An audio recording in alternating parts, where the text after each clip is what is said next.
आज मैं एक चीज आपको बताना चाह रहा हूं कि ये कोई नई चीज नहीं है जो हो रही है आज दुनिया में। ये फैलने वाली है और क़यामत के करीब हम आ चुके हैं। हो सकता है दुनिया पूरी जंगों के लपेट में हो, जो रसूल पाक सल्लल्लाहु अलैहि वसल्लम ने इरशाद फरमाया, कत्ल इतना बढ़ जाएगा कि 100 लोग हों तो 99 मर जाएंगे, एक बच जाएगा। कत्ल इतना बढ़ जाएगा, ये जंग की आग हो सकता है आसपास सब फैल जाए, जिसकी वजह से इस वबा में, इस बला में सब मुलव्विस होने लग जाएंगे।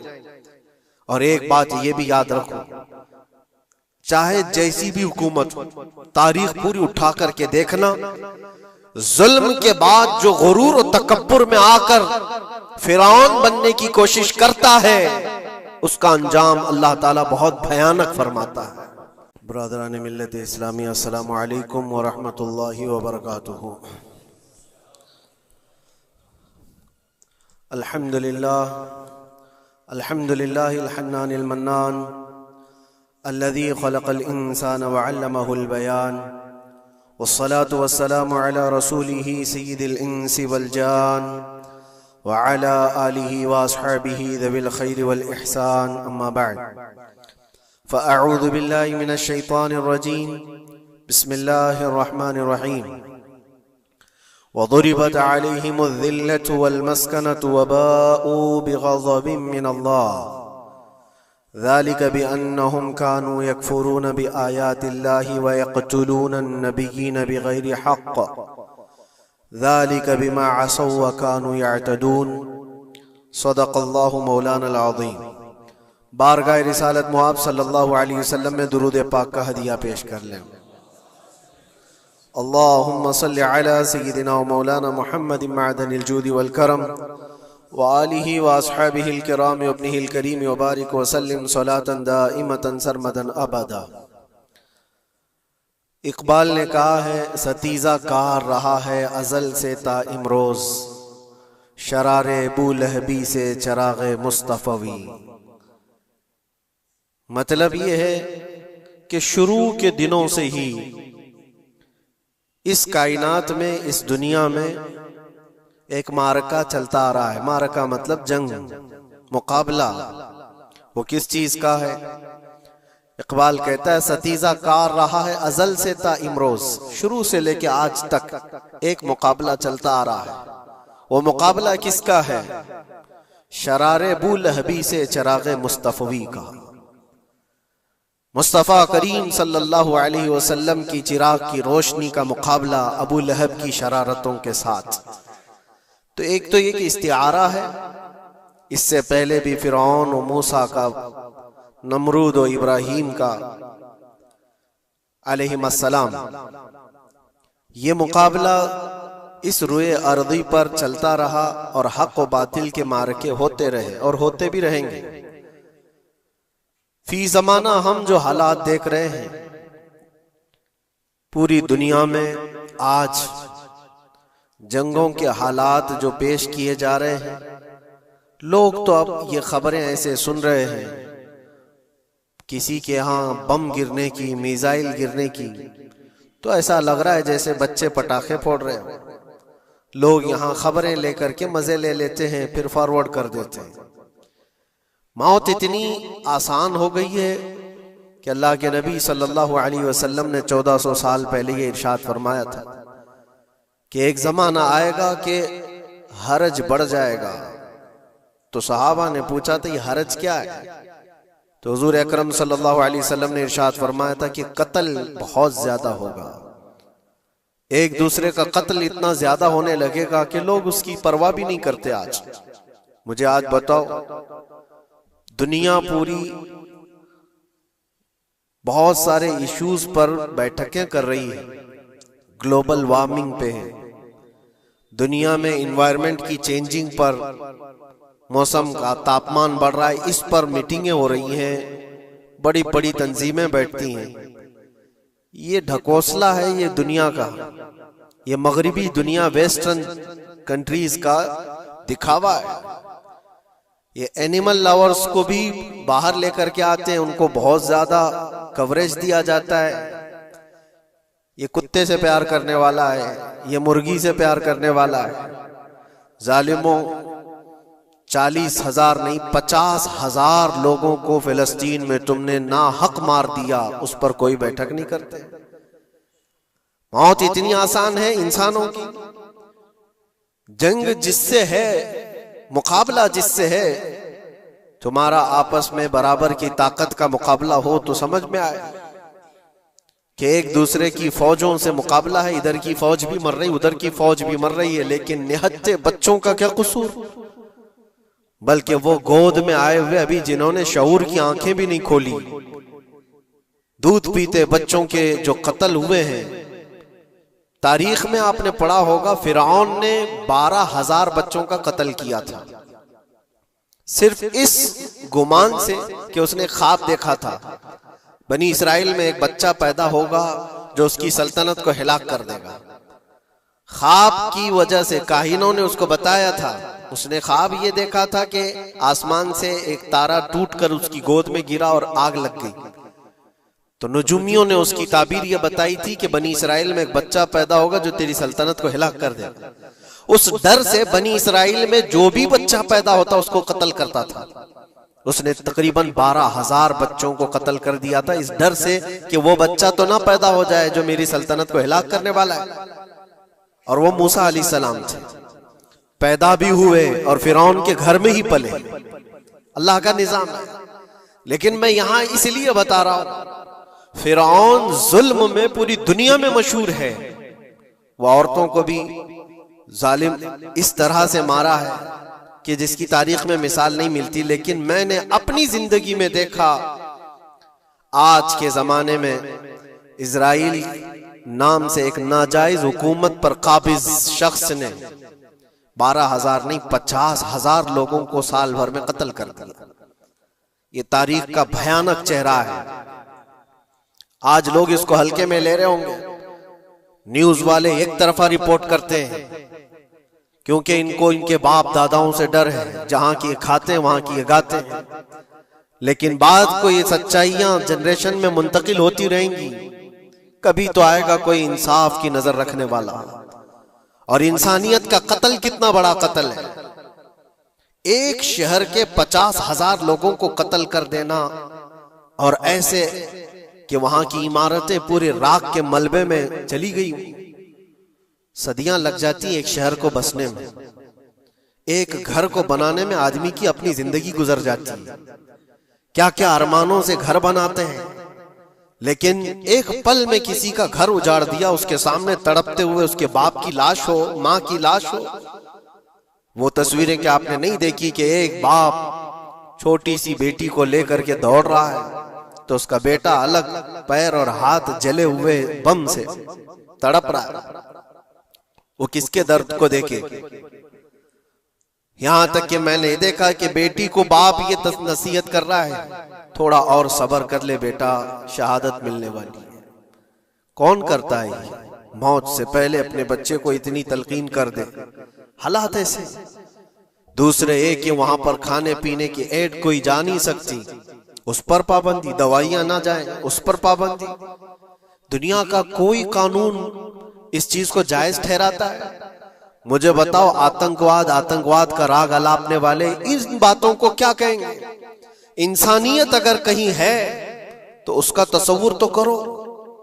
किसी के फंडामेंटल राइट्स होते हैं, बेसिक राइट्स होते हैं, खाना पीना, यह उसका इंसानी हक है। दुश्मनी तुमसे जिनकी है उनके साथ मुकाबला करो, आम शहरियों के साथ नहीं। मुखबिर सादिक रसूल अकरम सल्लल्लाहु तआला अलैहि वसल्लम की तालीमात देखो। जिहाद को लेकर जो प्रोपेगेंडा तुम फैलाते हो, और हर चीज को जिहाद का लफ्ज दे करके एक ऐसा नैरेटिव क्रिएट करते हो कि लोगों के दिमाग में एक प्रोपेगेंडा फैल जाए। आओ मैं तुम्हें सुनाता हूँ, रसूल पाक सल्लल्लाहु तआला अलैहि वसल्लम जब सहाबा जिहाद में जाते तो उनको किन बातों की तलकीन करते थे। सबसे पहले मुजाहिदीन सहाबा से कहते, जिस जगह तुम जा रहे हो मुकाबला तुम्हारा जिनके साथ है उन्हीं से मुकाबला करना।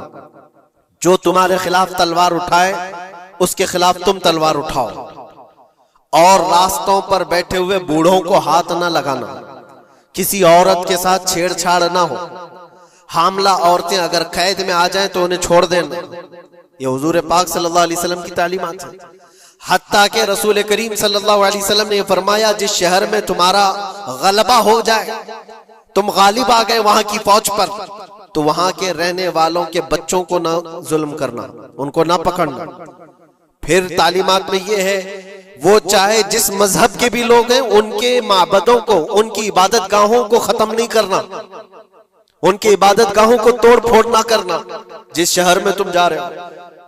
यहां तक कि हुजूर अकरम सल्लल्लाहु अलैहि वसल्लम की तालीमात तो देखो, हुजूर ये तक फरमाते थे मुजाहिदीन सहाबा को कि जिस शहर में तुम जा रहे हो वहां के दरख्तों के पत्ते भी ना उखाड़ना, दरख्तों को भी ना नुकसान पहुंचाना।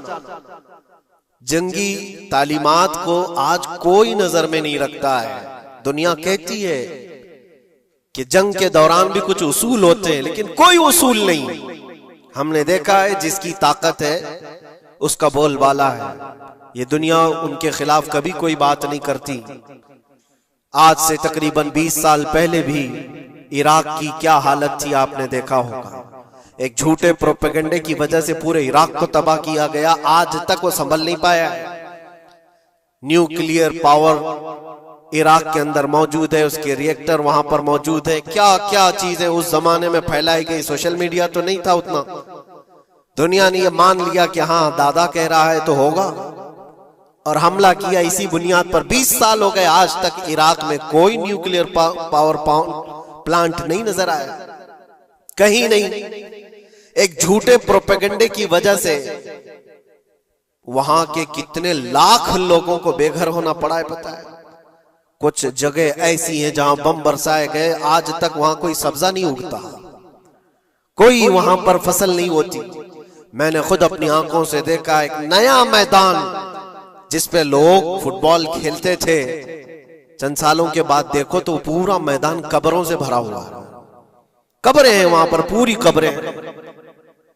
लोगों को जनाजा उठाने के लिए लोग नहीं मिलते। मौत इतनी आम कर दी गई थी। इन बातों को कोई कहता है? आपने सुना कभी अबू गुरैब जेल के मुतालिक? कैदियों के साथ जो वहशियाना सलूक किया इन गोरों ने, अल्लाह की पनाह, बहुत सख्त किस्म के, दुनिया में बदनामे जमाना जेल उसको कहा जाता है। हर तरह की वहां पर कैदियों के साथ आजमाइशें हुई, हर तरह की। उन पर कुत्ते छोड़ देना, उनकी शर्मगाहें काटना, उन पर पेशाब करना, हर चीज जो इंसानियत सोज है, इंसानियत को जला देने वाली, ये सारी हरकतें की गई। दुनिया खामोश है उस सिलसिले में। क्यों? सुपर पावर के 1000 गुना भी हजम कर लिए जाते हैं। छोटा मुल्क या गरीब आदमी कोई बात करे तो सारे उस पर टूट पड़ते हैं। आज मैं एक चीज आपको बताना चाह रहा हूं कि ये कोई नई चीज नहीं है जो हो रही है आज दुनिया में। ये फैलने वाली है और कयामत के करीब हम आ चुके हैं। हो सकता है दुनिया पूरी जंगों के लपेट में हो, जो रसूल पाक सल्लल्लाहु अलैहि वसल्लम ने इरशाद फरमाया, कत्ल इतना बढ़ जाएगा कि 100 लोग हों तो 99 मर जाएंगे, एक बच जाएगा। कत्ल इतना बढ़ जाएगा। ये जंग की आग हो सकता है आसपास सब फैल जाए, जिसकी वजह से इस वबा में, इस बला में सब मुलविस होने लग जाएंगे।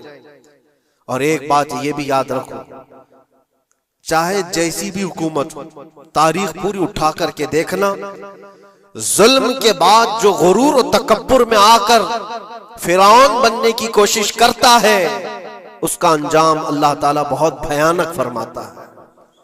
बहुत भयानक अंजाम होता है। अब के जालिम भी अपने अंजाम के बहुत करीब आ चुके।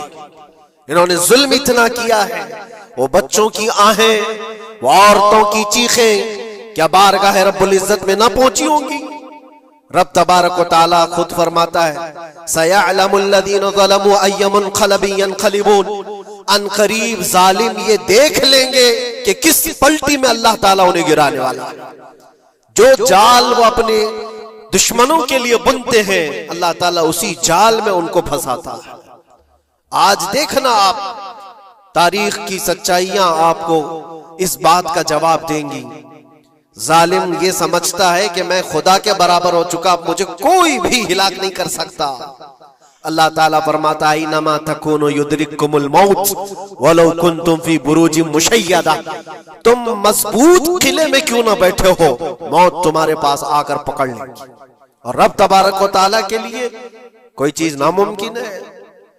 लोग आज हवा बनाते हैं कि एयर डिफेंस सिस्टम इतना बड़ा है कोई कुछ नहीं कर सकता। एक छोटे से पिद्दे से एक नाजायज कंट्री को महफूज दिखाने के लिए दुनिया पता नहीं क्या क्या बातें वायरल करती है।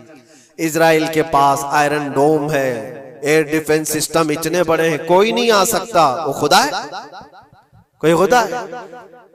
लेकिन दुनिया आज देख रही है, बहुत सारी चीजों को देख रही है। मुझे यहां पर किसी के सिलसिले में नहीं कहना है, लेकिन एक बात कहना है कि नशा में चूर, घमंड में चूर जो बंदा होता है, अल्लाह ताला कभी उसको मच्छर से भी हिलाक करता है। बहुत बड़ी ताकत का इससे मुकाबला होना जरूरी नहीं। तुम्हारे पास होगा बहुत बड़ा सिस्टम, लेकिन रब तबारक व तआला जब इंतकाम ले ले तो फिर तुम्हारे लिए बहुत बड़ी ताकतों की जरूरत नहीं।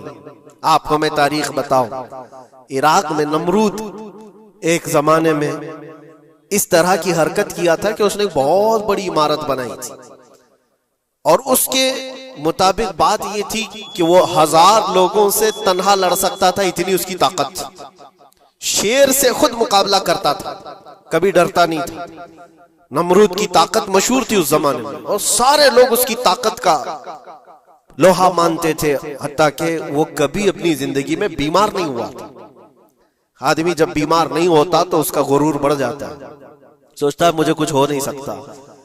नमरूद ने उसके बाद ये देखा सारी दुनिया मेरे कब्जे में है, ताकत और दौलत के जखीरे सब उसके पास से, लेकिन एक चीज नहीं थी, मौत। मौत पर कंट्रोल। इसको कैसे किया जाए कंट्रोल? यानी मरने से बच तो नहीं पाएगा, ये कंट्रोलिंग पावर भी हमारे पास होना चाहिए। उसने एक बहुत बड़ी इमारत बनाई, कहा कि खुदा आसमानों में होता है, हम इतनी बड़ी इमारत बनाएंगे कि उन इमारतों पर चढ़कर खुदा को ललकारेंगे। आजा मैं मुकाबला करता हूं, और मुकाबला करके मैं खुदा को गिरा दूंगा किसी भी तरह से। अगर मुझसे ना हो सके तो पूरी फौज को तैयार करूंगा। खुदा से लड़ाई लड़ करके एक बार वो मौत और हयात का पावर अपने हाथ में ले लेंगे, फिर हमको जब तक चाहे जीना है। कहां की खाम ख्याली। लेकिन उसने बनाया, पूरी दुनिया भर से लोगों को जमा किया, सबकी जुबान एक बनाया, सबकी करेंसी एक बनाया, सारी उस पूरी दुनिया के लोग उसकी फौज में।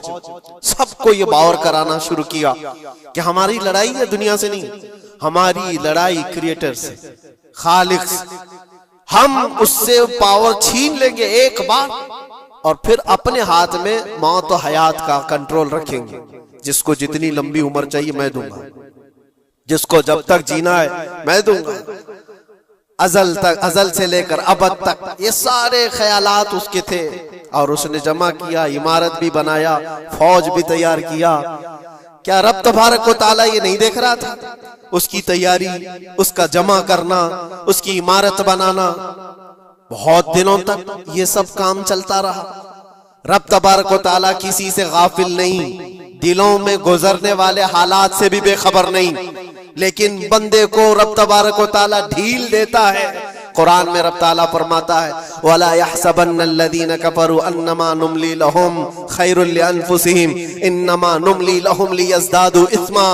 काफिर जो उनको ढील मिली है, ये न समझें कि हमने जो उनको छोड़ रखा है उनके लिए बेहतर है, बल्कि इसलिए हम छोड़ रखे हैं कि वो और ज्यादा करें, और ज्यादा करें। लियज़दादू इस्मा वलहुम अज़ाबुम मुहीन, फिर हम जिल्लत वाला अज़ाब उन्हें देने वाले हैं। ये मत समझ लो कि रब तबारक व तआला इन सब चीजों से बेखबर है। नमरूद इतना सब करता रहा, अल्लाह ने उसको छोड़ रखा। बना ले लंबी इमारत, बना फौज भी बना ली, सारी चीजें बना लिया। मुकाबले के लिए उसने दिन भी तय कर लिया। उसके बाद उसको खुदा से लड़ाई लड़नी थी, कहां खुदा तक पहुंचने की बात। लेकिन बंदा जब गुरूर और तकब्बुर में आता है तो वहां तक भी सोचता है, उसे मौत पर कंट्रोल हासिल करना था, बस ये एक चीज थी। फिर जब वो दिन आया, किताबों में मिलता है, अल्लाह तबारक व तआला ने फरिश्ते उसकी जो तादाद है उसका किसी को इल्म नहीं। बारिश के जितने कतरात गिरते हैं ना, एक एक फरिश्ता बूंद लाकर रखता है। अब आप अंदाजा कर सकते हैं फरिश्तों की तादाद कितनी हो सकती। उसमें जो बड़े फरिश्ते हैं वो जिब्राइल, मीकाईल, इसराफील और इज़राइल अलैहिमुस्सलाम, जो सरदार मलाइका हैं, फरिश्ते हैं, उनके अपने अपने काम हैं, बहुत पावरफुल फरिश्ते हैं। इनकी बात नहीं कर रहा, किसी एक आम फरिश्ते को रब तबारक व तआला ने बुलाया और फरमाया जाओ जमीन पर हमारे एक बंदे ने हमसे लड़ाई का इरादा कर लिया है, उसकी ताकत और कुव्वत और उसकी जमा शुदा सारी चीजों को देख करके आओ।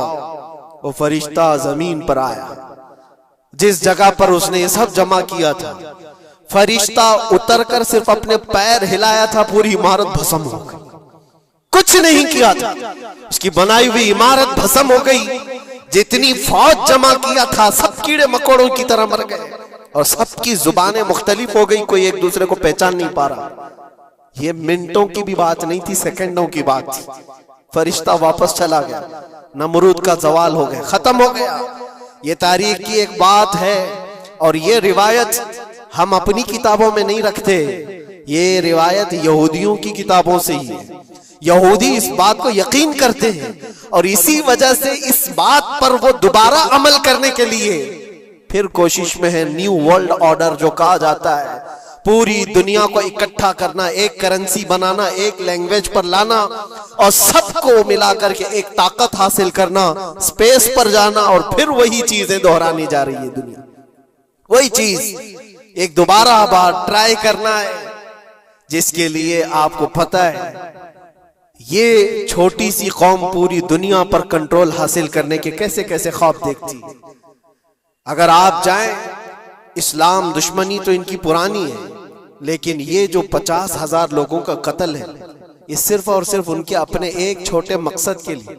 हो सकता है बहुत सारी बातें हो, गजा पट्टी एक ही इलाका बचा हुआ है फिलिस्तीन का, बाकी सब तो ये कब्जा कर चुके 1947 के बाद, 48 के बाद।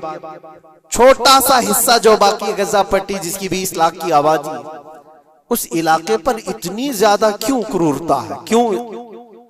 बाकी सब जगह पर और भी दीगर जगह पर, यरूशलेम में, वेस्ट बैंक में, कई जगहों पर मुसलमान आबाद है। ये गजा के लिए क्यों इस कदर सख्तियां हैं?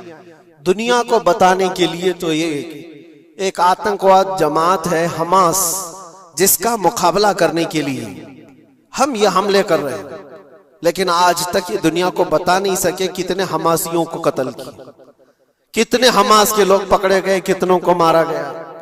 चंद होंगे, लेकिन उसके बदले में जो भारी कीमत चुकाई हो गजा के निहत्थे लोगों ने, 50,000 लोगों का कत्ल, ये तो रिकॉर्ड पे दिख रहा है। बाकी अल्लाह वाला, बाकी कितने हैं जिनकी तादाद मिल ना सकी हो।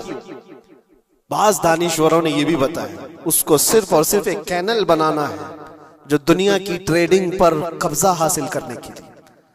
जो सुएज कैनाल है इजिप्ट का, जिससे मेडिटेरेनियन सी से लेकर के गुजरते हैं, 2 समंदरों को जोड़ने के लिए एक कैनल है मिस्र में, इजिप्ट में, जहां से इजिप्ट हर गुजरने वाले जहाज से टैक्स लेता है, हर गुजरने वाले जहाज से एक भारी कीमत लेता है, जिससे ट्रेडिंग पर असर भी रहता है।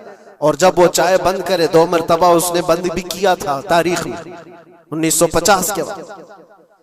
और ये ख्वाब देखता है इजराइल कि हम अपनी ही जगह से एक कैनल बना लें तकरीबन 300 किलोमीटर, जिसके लिए उसको गजा हासिल करना बहुत जरूरी है। ये बाज लोगों की अपनी तहकीक है। तो क्या कोई अपने मफाद का हासिल करने के लिए 50,000 लोगों का कत्ल कर सकता है? दुनिया को यह भयानक चेहरा भी तो मालूम होना चाहिए। अगर उनको कोई रास्ता बनाना है तो उसके लिए इंसानियत का कत्ल करना। मैं आपको एक बात अर्ज किए देता हूं, कुरान पाक ने जो फरमाया वह हक है, 100% हक है। अल्लाह ने फरमाया, मैंने खुतबे के बाद जो आयत पढ़ी, वदुरिबत अलैहिमुल ज़िल्लत वल मस्कनत, अल्लाह फरमाता है उन पर जिल्लत और गुर्बत लिख दी गई। किस पर? यहूदियों के मुताबिक। वबाउ बिग़ज़बिन मिन अल्लाह, और अल्लाह के गज़ब में रहेंगे वो हमेशा। आप सूरह फातिहा में पढ़ते हैं ना, गैरिल मग़दूबि अलैहिम वलद्दालिन। मग़दूब का मतलब क्या है? जिन पर अल्लाह का गजब हुआ, और वो यहूद कौम है। कुरान पाक की मैं आपको बात बता रहा हूं। और अल्लाह ताला फरमाता है वजह क्या है, ज़ालिका बिअन्नहुम कानू यकफुरून बिआयातिल्लाह, वो इसलिए कि अल्लाह की निशानियों को ठुकराते हैं, व यक़्तुलून नबिय्यीन बिगैरि हक़, और अल्लाह के नबियों को नाहक कत्ल करते हैं। अब दुनिया को यह अफसोस हो रहा होगा, जैसे मैंने अभी बताया 50,000 लोगों का कत्ल वहां कर दिया, ईरान में घुस गया, शाम में घुस गया, लेबनान में घुस गया, हर जगह मार मार मार और लोगों का कत्ल। मेरे अजीजों, ये तो आम लोगों का कत्ल है, और कुरान ये कहता है ये वो कौम है जो अल्लाह के नबियों को कत्ल करती थी। और तारीख में है तकरीबन 10,000 नबियों को इन्होंने कत्ल किया है। 10,000 नबियों को इन्होंने कत्ल किया है, सिर्फ अपनी मनमानी बात न पाए जाने की वजह से। हजरत ज़करिया अलैहिस्सलाम की बात मालूम है, ये तो बैतुल मुक़द्दस के मुतवल्ली थे। ज़करिया अलैहिस्सलाम बैतुल मुक़द्दस के इमाम थे, जिनका जिक्र है कुरान पाक में।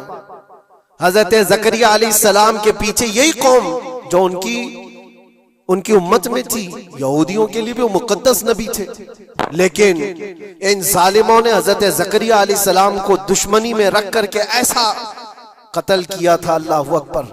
ज़करिया अलैहिस्सलाम इनसे भाग करके निकले थे और एक दरख्त को जाकर कहा, ए दरख्त खुल जा, मैं तुझ में आता हूं। दरख्त खुल गया, हजरत ज़करिया अलैहिस्सलाम उसमें अंदर चले गए, दरख्त फिर बंद हुआ। तारीख में मौजूद है, इब्लीस लाइन ने, शैतान मरदूद ने यहूदियों को रास्ता भी बताया और दरख्त भी बताया कि इसके अंदर ज़करिया छुपे हुए, इसके अंदर ज़करिया है। यहूदियों ने तेज आरी लेकर के दरख्त को ऊपर से काटना शुरू किया कि दरख्त के 2 टुकड़े होंगे तो ज़करिया अलैहिस्सलाम तक भी पहुंच जाएंगे। उन्होंने आरी से काटते काटते काटते उनके सर तक पहुंचा दिया, और जब हजरत ज़करिया अलैहिस्सलाम को अपने सर के ऊपर से कटने की आवाज आने लगी तो आप सोचा कि अब यह आरी से पूरा कट जाएगा। अल्लाह ताला की तरफ से निदा आई, ए ज़करिया सबर कर लो, अगर तुम इस पर आवाज निकालोगे तो सबर वालों में से तुम्हारा नाम निकल जाएगा। यहां तक के तारीख में है वो यहूदियों ने आरी से काटते काटते हजरत ज़करिया अलैहिस्सलाम के सर को चीर दिया और जिस्म के 2 टुकड़े हो गए। अल्लाह के नबी खामोश रहे, सबर करके रह गए। उनके बेटे यहया अलैहिस्सलाम ने यहूदियों के एक गवर्नर या बादशाह को यह कहा था कि एक निकाह में 2 बहनों को रखना जायज नहीं। उसने 2 बहनें एक साथ अपनी ज़ौजियत में रखा था। सिर्फ इतनी बात पर हजरत यहया अलैहिस्सलाम सिर्फ 33 साल के जवान थे। उस यहूदी जालिम ने यहया अलैहिस्सलाम के सर को काट करके बर्तन में लाकर नाश्ते में रखा था। अल्लाह के नबी की बात कर रहा हूं, अल्लाह के नबी के सर को काट कर तश्त पे रखा था। लेकिन तारीख की सच्चाइयां बताती हैं कि वो कटे हुए सर से यहया अलैहिस्सलाम बोलते थे, ए जालिम, अब भी मैं कहता हूं एक निकाह में 2 बहनों को रखना हराम है, हराम है। ये अल्लाह के नबियों की जिंदगी में बता रहा हूं जिनके साथ इन्होंने किया। ईसा अलैहिस्सलाम, ये पागल ईसाई जो आज उनकी कपड़ों में जाकर बैठे हुए होते हैं, जबकि जिंदगी भर ये लड़ते रहे हैं। कुरान भी कहता है वक़ालतिल यहूदु लैसतिन नसारा अला शै वक़ालतिन नसारा लैसतिल यहूदु अला शै। दोनों लड़ते थे। यहूदी कहते ईसाई कोई चीज ही नहीं, ईसाई कहते थे यहूदी कोई चीज ही नहीं। इनकी जंगें इतनी खतरनाक हुई, ये सब लिपापोती करके आज दिखाते हैं कि हम सब एक हैं। बहुत गहरी दुश्मनियां इनके दरमियान थी। ईसाईयत, हजरत ईसा अलैहिस्सलाम को क्या किया गया? जब उन्होंने अपने पैगामात फैलाए तो ईसा अलैहिस्सलाम को भी कत्ल करने का मंसूबा यहूदियों ने बनाया था और पूरे लोग आकर हजरत ईसा अलैहिस्सलाम के घर को घेराव कर लिए। ईसा अलैहिस्सलाम को उस रात अल्लाह ताला ने आसमानों पर उठा लिया और एक यहूदी को अंदर देखने के लिए भेजा था यहूदियों ने कि जाकर देखो ईसा है कि नहीं। तो अल्लाह ताला ने वो आए हुए यहूदी को ईसा अलैहिस्सलाम की शक्ल दे दी, ईसा अलैहिस्सलाम को उठा लिया। यहूदी जो बाहर खड़े मुंतजिर थे, हमारा आदमी अंदर गया है देखने के लिए, मारने के लिए, कत्ल करने के लिए, अभी तक आया नहीं। तो सब के सब अंदर घुस गए। देखा वो आदमी बैठा हुआ है, उसी को पकड़कर लाकर सूली पर चढ़ा दिया ईसा समझ करके। लेकिन इत्तेफाक ये है कि उसको पूरी शक्ल नहीं दी गई थी, आधी शक्ल ईसा अलैहिस्सलाम की थी और आधी उसकी खुद की थी। बाद में यहूदियों में खुद इख्तिलाफ हो गया, हमारा बंदा कहां गया जो ढूंढने के लिए गया था, वो गायब कहां है? और अगर ये हमारा बंदा है जो ढूंढने के लिए गया था तो फिर ईसा कहां है? ये इख्तिलाफ में, ये शक में 550 साल गुजर गए। फिर मेरे मुस्तफा सल्लल्लाहु अलैहि वसल्लम तशरीफ लाए और कुरान ने इस बात को वाज़ेह किया, न तुमने ईसा का कत्ल किया न सूली चढ़ाई है, ईसा अलैहिस्सलाम जिंदा हैं, अल्लाह ने आसमानों पर उन्हें उठाया। ये तो ईसाइयों पर एहसान है कुरान का, जो सच्चाइयां 550 साल पहले की बताया। मेरे अजीजों, ये तारीख में आपको बता रहा हूं, नबियों का कत्ल करने वाली कौम, उनके सामने आम इंसान क्या माने रखते हैं। ये दुनिया की सारी कौमों को हकीर समझने वाली कौम, दुनिया के पूरे जखीरों को अपनी मिल्कियत समझने वाली कौम, उनका अकीदा है ये दुनिया का जितना गोल्ड है, जितना सोना है, उस पर सिर्फ और सिर्फ उनकी कौम का कब्जा होना चाहिए, पूरी दुनिया को। आपको पता है मदीने तैयबा में हुजूर पाक सल्लल्लाहु अलैहि वसल्लम की आमद से पहले ये सब के सब मदीने में बसे हुए थे। 550 साल से इंतजार कर रहे थे हुजूर के आने का, दूसरी कौमों को डराते थे। क्यों? उनकी किताब में मौजूद था आखिरी नबी के आने की सारी बातें मौजूद थी। आखिरी नबी आएंगे, उनके मानने वालों का गलबा होगा, वो अपने नूरे नबुव्वत से लोगों के दिलों को पाक करेंगे। उनकी शक्ल भी बताई गई थी तौरात में, उनके आने की जगह भी बताई गई थी। पूरे हिजाज में खजूरों का झुंड एक इलाका होगा जहां ये नबी आएंगे, और वो मदीने के अलावा कोई जगह ही नहीं थी। यहूदी ये सब चीजें देखकर हुजूर के आने से 550 साल पहले से इंतजार में थे, वो नबी यही आएंगे, यही आएंगे। और दूसरी कौमों को डराते थे, हमसे मत उलझना, आखिरी नबी आने वाले हैं हमारे, और उस नबी के आने के बाद फिर हम चुन चुन कर तुमसे बदला लेंगे। और जब कभी मुसीबत आती तो अल्लाह से दुआ भी ये करते थे कि अल्लाह वो आखिरी नबी जो हमारे इलाके में आने वाले हैं, उनके सदक़े में तू हमारी बलाओं को दूर कर। ये वो कौम है जो हुजूर आखिरुन नबीयीन सल्लल्लाहु अलैहि वसल्लम के इंतजार में वक्त काट रही थी। लेकिन हुआ ये, उनका अकीदा ये था कि आखिरी नबी तो बनी इसराइल में ही पैदा होंगे, हमारे खानदान में पैदा होंगे। इन्होंने ठेका ले रखा है आखिरी नबी कहां पैदा होंगे ये फैसला करेंगे। अल्लाह तबारक व तआला ने आखिरी नबी हमारे आका सल्लल्लाहु अलैहि वसल्लम को बनी इसराइल में नहीं, बनी इस्माइल में पैदा किया। इस्माइल अलैहिस्सलाम के औलाद में पैदा किया। और ये इस्माइल अलैहिस्सलाम की औलाद पूरे अरब में आबाद थी। अरब में पूरी आबादी इस्माइल अलैहिस्सलाम की थी। मक्का को आबाद किसने किया? इस्माइल अलैहिस्सलाम। इस्माइल अलैहिस्सलाम की औलाद पूरे मक्का में, आसपास सब इलाकों में आबाद, सारी जितने भी नस्ब है वो इस्माइल अलैहिस्सलाम तक पहुंचते हैं, अरब वालों के। और ये यहूदी बनी इसराइल है, यानी याकूब अलैहिस्सलाम की औलाद में से। और ये दूसरों को हकीर जानते थे। जब तक ये लोग अरब में थे, मदीने में थे, इन्होंने हर एक को हिकारत से देखा। अरबों से इनके ताल्लुकात ऐसे नहीं थे, आम लोगों से कहते हमारे से बात करने के काबिल नहीं है, सबको उम्मी कहते थे, अनपढ़, जाहिल, ऐसे अल्फाज से अरबों को पुकारते थे। अरबों से अगर इनके ताल्लुकात होते भी तो बड़े बड़े टॉप लीडर जो होते हैं अरबों के, बस उनसे ताल्लुकात थे। आम लोगों को गिनते ही नहीं, कचरा कहते थे।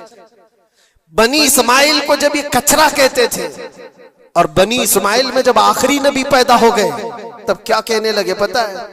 कहते नहीं, ये गलत हो गया। आखिरी नबी तो बनी इसराइल में पैदा होने वाले थे, ये जिब्राइल ने शरारत किया और बनी इस्माइल में जाकर के नबूवत दी थी। कुछ तो ये कहने लगे, कुछ तो कहने लगे वो है ही नहीं आखिरी नबी। लेकिन कैसे इनकार करते? कुरान कहता है यारिफूनहु कमा यारिफून अबनाअहुम, उस रसूल को वो ऐसे पहचानते थे कि अपने बेटों को भी नहीं पहचानते। उनके बेटों के सही होने पर भी उनको इतना यकीन नहीं था कि हमारा ही बेटा है या नहीं, लेकिन हुजूर को देख करके ये यकीन था कि आखिरी रसूल ही, आखिरी रसूल होने की सारी निशानियां उन्होंने जो पढ़ी थी वो सब हुजूर के पास मौजूद थी। इसीलिए तो मेरे अजीजों, जो सहाबा यहूदियत से इस्लाम में आए, उन्होंने सब निशानियां देखी। हजरत सलमान फारसी की बात बता, वो ईसाइयत में थे, सालों उन्होंने ईसाइयत में गुजारे और उन्होंने भी यही सब बातें सुनी थी। यसरब एक इलाका है हिजाज में, खजूरों के बागात का झुंड है वहां पर, आखिरी नबी वहीं आने वाले। तो ये कहां से आए थे? सलमान फारसी इराक से आए थे, मदीने में आकर गुलाम बन गए, एक खजूरों के बाग में काम करते थे बरसों तक। फिर वो वक्त आ गया जब हुजूर पाक सल्लल्लाहु तआला अलैहि वसल्लम मक्का से हिजरत करके मदीने आए थे। मस्जिद कुबा जहां है वहां 14 दिन तक हुजूर क़याम किए हुए थे। तो वो बागीचे का जो मालिक है, सलमान फारसी का जो मालिक था, उसका भतीजा आकर के खबर देता है, चाचा सुना एक नई खबर, यसरब में एक शख्स आया है मक्का से, हसीन चेहरा है, गुलाबी रंगत है, बोलता है तो लोग सब उसकी तरफ देखते हैं और वो कहता है कि मैं अल्लाह का आखिरी रसूल हूं। यहूदी का भतीजा अपने चाचा को एक खबर दे रहा है। सलमान फारसी खजूर के दरख्त के ऊपर बैठे खजूर काट रहे थे या साफ कर रहे थे। ये खबर सुने कि वहां से छलांग लगाकर नीचे आ गए, जिसके इंतजार में तो सालों गुजार दिया था। क्या कहा तुमने? मालिक ने एक थप्पड़ रसीद किया और कहा तू गुलाम है, आकाओं की बात में दखल अंदाजी मत कर, जा तू अपना काम कर। लेकिन उनकी बेचैनी थी कि वो अगर आखिरी रसूल आ चुके तो मेरी जिंदगी का तो मकसद यही है। फिर उन्होंने वक्त निकाला दिन का और हुजूर पाक सल्लल्लाहु अलैहि वसल्लम के पास पहुंच गए। जब रसूल करीम सल्लल्लाहु तआला अलैहि वसल्लम सहाबा के साथ मौजूद थे, देखें अलामतें जो इन्होंने पढ़ी थी अपनी किताबों में, वो सब जांचना भी चाहते थे। खजूरें लेकर के गए और कहा या रसूल अल्लाह ये कबूल कीजिए, ये सदका है। हुजूर ने लिया और सबको बांट दिया, उसमें से कुछ भी नहीं खाया, क्योंकि सलमान फारसी ने पढ़ा था कि आखिरी रसूल सदका नहीं खाएंगे। एक निशानी देख ली उन्होंने। दूसरे दिन आए, फिर वो मौका निकाला और खजूरें ली और आए। हुजूर से आकर के कहा कि ये लीजिए, कबूल कीजिए, ये हदिया है। हुजूर ने खुद भी खाया और सबको तकसीम किया। कहा ये किताब में मौजूद है, वो आखिरी रसूल हदिये को इनकार नहीं करेंगे, तहाइफ कबूल करेंगे। दो अलामतें देखी। फिर एक दिन, तीसरा दिन था, रसूल पाक सल्लल्लाहु अलैहि वसल्लम एक जनाजे में थे। तहबंद थी हुजूर के, चादर थी जिस्म के ऊपर। सलमान फारसी एक और निशानी देखने के लिए आए हुए थे जो किताबों में पड़ी थी। कभी हुजूर के दाएं आते, कभी बाएं आते, कभी आगे कभी पीछे, पूछने की या कुछ बात करने की कोशिश कर रहे थे। हुजूर सल्लल्लाहु अलैहि वसल्लम ने उनको देख लिया और कहा सलमान आ जाओ इधर। इधर बुलाया, अपनी चादर हटाई और कहा ये मोहरे नबूवत देखने के लिए आए थे। जो हुजूर सल्लल्लाहु अलैहि वसल्लम के कंधों के बीच में एक ऐसा सफेद निशान था जिसको मोहरे नबूवत कहा जाता है, वो सूरज से ज्यादा चमकता था दोनों कंधों के बीच में। और हजरत सलमान फारसी वो देखने के लिए आए थे और हुजूर ने उनके पूछने से पहले चादर हटाई और कहा यही देखने आए थे। सलमान फारसी ने कहा मैं तो एक चीज देखने आया था, आपने दो चीज बता दी। क्या चीज? मैं तो मोहरे नबूवत देखने आया था, आपने दिखा भी दिया और मेरे दिल की बात की खबर भी आपने बताई। नबी को इल्म गैब भी होता है। और सलमान फारसी ने कलमा तैयबा पढ़ लिया। उसी सलमान फारसी को आजाद कराने के लिए मेरे आका सल्लल्लाहु अलैहि वसल्लम ने सहाबा के साथ मिलकर के 500 खजूर के दरख्त लगाए थे और एक बागीचा दे करके उस यहूदी से आजाद करवाया था। ये अल्लाह के नबी सल्लल्लाहु अलैहि वसल्लम के पास वो सहाबा जो आए थे यहूदियत से या ईसाइयत से, वो जानते थे हुजूर को, लेकिन ये इतनी खतरनाक कौम है जिनको अल्लाह ताला ने दिलों पर मोहर लगाया। ये यहूदी जो ईमान नहीं लाए और ये क़यामत तक इसी तरह गज़ब में रहने वाले हैं। आज इनका उभार अगर आप देख रहे हो तो शायद तारीख पता नहीं होगी कि कितनी जिल्लत की जिंदगी भी गुजारी, किस तरह भीख मांगे। आज या अपनी तारीख को कहीं पर भी सोशल मीडिया में गर्दिश करते हुए नहीं देख सकते, पाबंदी है पूरी दुनिया में। हिटलर के कत्ले आम के बारे में नहीं बोल सकता कोई, यहूदियों को इतना मारा था उतना मारा था, नहीं, दुनिया में ये बोलने पर पाबंदी है। इनके किसी भी पुरानी तस्वीरें दिखाने पर पाबंदी है। आज खुद अपने मुल्क में होने वाले हमलों की तस्वीर ना दिखाई जाए, इस पर पाबंदी है। ये तो तुम कब तक ऐब छुपाते रहोगे? जहां सड़न होती है बदबू आ ही जाएगी और अनकरीब मेरे अजीजों, कुरान की वो बात याद रखो, अल्लाह ने फरमाया सयअलमुल लज़ीना ज़लमू अय्य मुनक़लबिन यनक़लिबून, अनकरीब जालिम ये देख लेगा कि अल्लाह उसको किस खाई में गिराने वाला है। क्या अबरहा बहुत सारे मंसूबे बनाकर काबा ढाने नहीं आया था? अल्लाह ने अबाबील चिड़ियों से उसको हिलाक किया था, फिरौन को पानी से गर्क कर दिया था, नमरूद को मच्छर से हिलाक कर दिया था। बड़े बड़े तूफानी ताकतों के बादशाह दुनिया में आए, लेकिन अल्लाह ने उनको बहुत छोटी ताकतों से हिलाक किया। लोग आज ये मुकाबला कंपैरिजन करते हुए बैठे रहते हैं, एक तरफ ईरान है, एक तरफ गजा है, एक तरफ सुपर पावर हुकूमतें हैं। ये सारे कंपैरिजन दुनिया के हो सकते हैं, लेकिन रब तबारक व तआला की बादशाहत और उसकी सल्तनत जब इंतकाम पर आ जाए तो फिर मेरे अजीजों किसी मुल्क की भी जरूरत नहीं, सिर्फ हवाओं से मौला ताला ताकतों को खत्म फरमा देता। दुनिया में फैले हुए एक कोरोना को तुम काबू में नहीं कर पा रहे थे। एक छोटा सा कीड़ा होगा, एक बैक्टीरिया होगा जिसको कंट्रोल में ना ला सके और करोड़ों मौतें हो गई। कौन था ये? मौतों पर कंट्रोल तुम्हारे पास क्यों नहीं आया? सुपर पावर ताकतें बेबस नहीं थी? 2 साल पहले नहीं देखा आपने? और रब तबारक व तआला जब चाहे तो ये पकड़ जालिमों के साथ फरमाएगा। आज के दौर में दुआएं भी ये करो और अंजाम का इंतजार भी करो। ये तुम्हारा भी इम्तिहान है मेरे अजीजों। जो आग पड़ोस में लगी है उसकी चिंगारियां तुम्हारे घर को भी जला सकती हैं। अपने बुरे आमाल से तौबा करो, अल्लाह के गजब से डरो कि उसकी पकड़ ना आए। अल्लाह तबारक व तआला कहने सुनने से ज्यादा अमल की तौफीक अता फरमाए। और जो नाहक मारे गए बच्चे हैं, मौला ताला उन बच्चों को मारने वाले जालिमों को खतरनाक अंजाम तक पहुंचाए, उन्हें कैफरे किरदार तक पहुंचाए। रब ताला उन्हें अज़ाब अलीम में गिरफ्तार फरमाए। व आखिर दावाना अनिल हम्दुलिल्लाहि रब्बिल आलमीन। अस्सलामु अलैकुम।